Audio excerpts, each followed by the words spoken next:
1,10,000 કરોડ રૂપિયાના વિકાસ કામોની હેલી વરસાવી છે। રાજ્ય સરકારના માર્ગ મકાન વિભાગ દ્વારા વડોદરા જિલ્લાના માલસરથી ભરૂચ જિલ્લાના અસા ખાતે નર્મદા નદી ઉપર 3.5 કિલોમીટર લાંબા ₹225 કરોડના ખર્ચે નિર્માણાધીન બ્રિજનું માધવ સેતુનું લોકાર્પણ આદરણીય વડાપ્રધાનશ્રીએ હમણાં જ કર્યું છે। 1.86 કરોડ જનધન ખાતા ખોલાવ્યા છે। 3.54 કરોડ લોકો દર મહિને મફત અનાજ મળી રહ્યું છે। 5,74,574 ફેરિયાઓને 774 કરોડ રૂપિયાની પીએમ સ્વનિધિ લોન મળી છે। વડાપ્રધાન શ્રી પોતે આવા નાના ધંધા વ્યવસાયકારોના ગેરંટર બન્યા છે। શ્રી નરેન્દ્રભાઈના વિઝનથી શરૂ થયેલી વાઇબ્રન્ટ સમિટના પરિણામે વર્લ્ડની ફોર્ચ્યુન 500 કંપનીઓમાંથી 100 કંપનીઓ ગુજરાતમાં કાર્યરત છે। ભરૂચ દેશના કેમિકલ કેપિટલ તરીકે ઉભરી આવ્યું છે। દહેજમાં દેશનો સૌથી મોટો પીસીપીઆઈઆર કાર્યરત થયો છે। જંબુસર ખાતે દેશનો પહેલો બલ્ક ડ્રગ પાર્ક આકાર લઈ રહ્યો છે। આવા ઉદ્યોગોના કારણે ગુજરાત દેશમાં સૌથી વધુ રોજગારી આપતું રાજ્ય બન્યું છે। વડાપ્રધાન શ્રી નરેન્દ્રભાઈ મોદીના નેતૃત્વમાં દેશ આજે એકમાત્ર ભારતીય જનતા પાર્ટી એવી પાર્ટી છે જે નેશન ફર્સ્ટના મંત્ર સાથે ચાલી રહી છે અને રાષ્ટ્રહિતને સર્વોપરી માને છે। રાષ્ટ્ર વિકાસનો ભાજપનો સંકલ્પ છે અને એટલે જ આજે જનતા કહી રહી છે કે ભારત ત્રીજી સૌથી મોટી આર્થિક તાકાત બને માટે ભાજપ જરૂરી છે। રોકાણ અને નોકરીની તકો સતત વધતી રહે માટે ભાજપ જરૂરી છે। દેશના દુશ્મનોમાં ડર કાયમ રહે માટે ભાજપ જરૂરી છે। ભારતમાં ઝડપથી આધુનિક ઇન્ફ્રાસ્ટ્રક્ચરનું નિર્માણ થતું રહે માટે ભાજપ જરૂરી છે। આત્મનિર્ભર ભારત અભિયાન સફળ બને માટે ભાજપ જરૂરી છે। કરોડો ભારતીયોને નિઃશુલ્ક રાશન મળતું રહે માટે ભાજપ જરૂરી છે। ખેડૂતોને સન્માન નિધિ મળતી રહે માટે ભાજપ જરૂરી છે। દરેક યોજનાનો લાભ ઝડપથી 100% સેચ્યુરેશનથી લાભાર્થીઓ સુધી પહોંચતો રહે માટે ભાજપ જરૂરી છે। વિકસિત ભારત માટે પણ ભાજપ જરૂરી છે। આવનાર 5 વર્ષમાં 2047ના લક્ષ્ય સાથે કામ થશે એ મોદીજીની ગેરંટી છે અને ગેરંટી સાકાર થવાની પણ ગેરંટી છે। ભરૂચ સહિત રાજ્યની તમામ બેઠકો ઉપર કમર ખીલવીને ગુજરાત અને ગુજરાતની જનતા મોદીજીના હાથ વધુ મજબૂત કરશે। હું તો અહીંયા પ્રભારી હતો, નાની વાત માટે ઝઘડો કરી દે, ગાર કાઢી દે, પણ વાત ભરૂચના મતદાતાની હોય, પોતાની ના। ભાઈઓ બહેનો, હું તમને સૌને બે હાથ જોડીને વિનંતી કરવા આવ્યો છું। આવો જનપ્રતિનિધિ નહીં મળે, ગડબડ કરશો તો કોઈ અર્બન નક્સલ આવી આપણા આદિવાસી વિસ્તારને તહસ નહેસ કરી નાખે। ભૂલ ના કરતા એ કહેવા હું ભરૂચ આવ્યો છું। ભારતીય જનતા પાર્ટી નરેન્દ્રભાઈના નેતૃત્વમાં આ લોકસભાની ચૂંટણી લડી રહી છે। મિત્રો, 2014 નું પેલું ભાષણ નરેન્દ્રભાઈનું યાદ કરો। નરેન્દ્રભાઈ જ્યારે વડાપ્રધાન બન્યા, એનડીએની મીટિંગ હતી, નરેન્દ્રભાઈનું પહેલું ભાષણ હતું કે મારી સરકાર આદિવાસીઓની સરકાર છે, દલિતોની સરકાર છે, ગરીબોની સરકાર। અને આ 10 વર્ષની અંદર નરેન્દ્રભાઈએ એ ચરિતાર્થ કરી લીધું। લગભગ 14 કરોડ લોકોના ઘરોમાં નળથી જળ પહોંચાડવાનું કામ, પાણી પહોંચાડવાનું કામ આપણા ગુજરાતના પનોતા પુત્ર નરેન્દ્ર મોદી। 12 કરોડ ઘરોમાં આઝાદી પછી પહેલી વાર ટોયલેટ બનાવવાનું કામ નરેન્દ્રભાઈ। 3 કરોડ ગરીબોને ઘર બનાવી આપવાનું કામ નરેન્દ્રભાઈ। 4 કરોડ ગરીબોના ઘરમાં પહેલી વાર વીજળી પહોંચાડવાનું કામ નરેન્દ્રભાઈ. મિત્રો 80 કરોડ લોકોને 5 લાખ સુધીનો સ્વાસ્થ્યનો બધો જ ખર્ચો, ઓપરેશન હોય કે મેલેરિયા થયો હોય, બધો ખર્ચો 5 લાખ સુધીનો મફત કરવાનું કામ આપણા નરેન્દ્રભાઈ.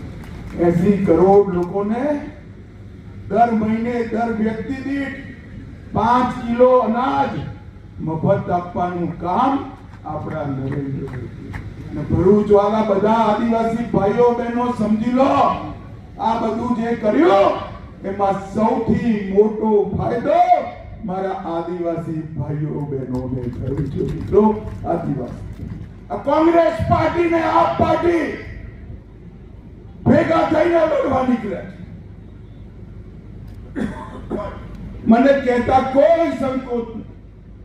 કોંગ્રેસ પાર્ટી આદિવાસી વિરોધી પાર્ટી અને આપ પાર્ટી આદિવાસીઓના મત લઈ આદિવાસીઓનું શોષણ કરવાવાળી. ભાઈઓ અને બહેનો, જ્યાં સુધી ભારતીય જનતા પાર્ટીની સરકાર ના બની ત્યાં સુધી કોઈ દિવસ આદિવાસી કલ્યાણ મંત્રાલય નહોતું બન્યું. આદિવાસી કલ્યાણ મંત્રાલય ક્યારે બન્યું?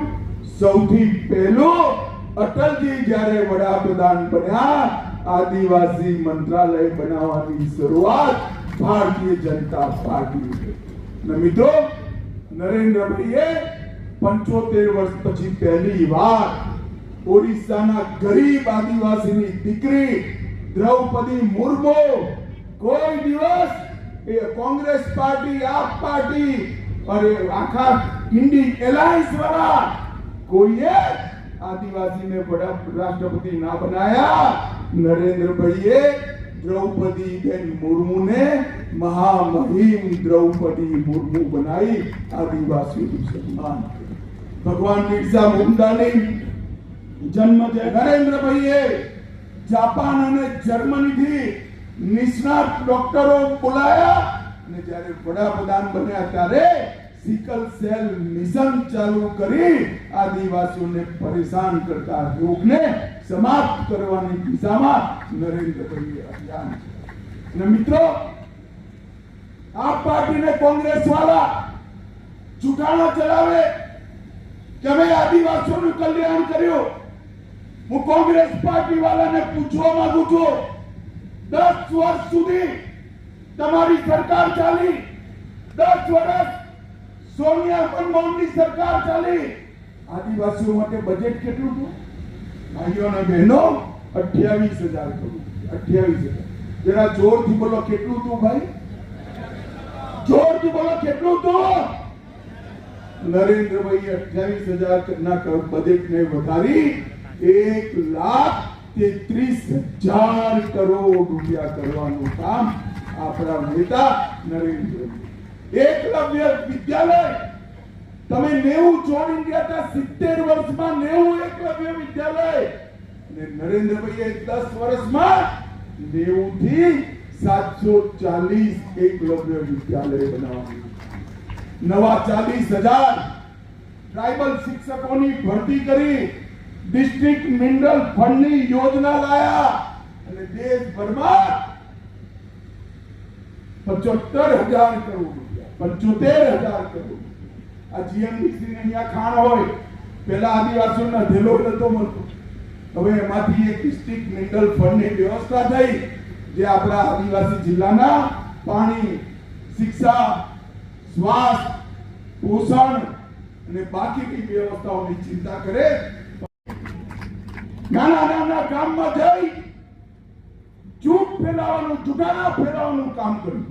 અહીં બેઠેલા હજારો આદિવાસી ભાઈઓ બહેનોને હું કહેવા માંગુ છું, તમારા ગામમાં વાત કરજો. આ ચૈતર વસાવા કંપની જુગાનું ફેલાવવાની વાત કરે છે, કોઈ એમાં ના આવતા. નરેન્દ્ર મોદી તો આદિવાસીઓનો મિત્ર છે. હું આ ભરૂચનો પ્રભારી હતો, દાહોદનો પ્રભારી હતો, ડાંગનો પ્રભારી હતો. વનબંધુ કલ્યાણ યોજના, વાડી યોજના, આદિવાસી કલ્યાણ યોજના દેશભરમાં સૌથી પહેલી કોઈએ લાગુ કરી હોય તો આપણા નેતા નરેન્દ્ર મોદીએ લાગુ કર્યું. બાબા સાહેબ આંબેડકર બંધારણમાં લખી ગયા કે જેટલી આદિવાસી ભાઈઓની વસ્તી હોય બજેટનો એટલો હિસ્સો આદિવાસીઓને મળવો. પરંતુ નરેન્દ્રભાઈ 2002 માં મુખ્યમંત્રી બન્યા ત્યાં સુધી એ હિસ્સો દેશની કોઈ સરકારે આપ્યો નતો. 2002 માં ગુજરાતમાં સૌથી પહેલા આદિવાસીઓને બંધારણનો પોતાનો અધિકાર એટલે કે બજેટમાં ભાગીદારી આપવાનું કામ કોઈએ કર્યું તો આપણા નેતા નરેન્દ્ર મોદીએ કર્યું છે. અને જ્યારે દેશમાં ગયા ત્યારે દેશ માટે પણ કામ મિત્રો નરેન્દ્રભાઈએ સમગ્ર દેશ આગળ વધારવાનું કામ કર્યું છે, સુરક્ષિત કરવાનું કામ કર્યું છે. હું આજ ભરૂચ વાળા ભાઈઓ બહેનોને પૂછવા માંગુ છું, આ કાશ્મીર આપણું છે કે નહીં ભાઈ? અરે જોરથી બોલો, છે કે નહીં? 370 ની કલમ હટાવી જોઈએ કે નહીં? આ કોંગ્રેસ પાર્ટી, આપ પાર્ટી 70 વર્ષ સુધી આપ વાળા તો હમણાં જમ્યા પણ જોડાઈ ગયા ભાઈઓ. 70 વર્ષ સુધી 370 ની કલમને દત્તક છોકરાની જેમ ખોરામાં રમાડ કરતા. કેમ? એમની વોટ બેંકની રાજનીતિ માટે. ભાઈઓ બહેનો, નરેન્દ્રભાઈએ 5 ઓગસ્ટ 2019 માં 370 ની કલમ સમાપ્ત કરી કાશ્મીરને હંમેશા માટે કોંગ્રેસ પાર્ટીએ વારંવાર મુસલમાનોને રિઝર્વેશન આપી એસટી એસસી ઓબીસી નો અધિકાર પડાવી લેવાની વાત કરી છે. Subscribe now and press the bell icon. Never miss an update.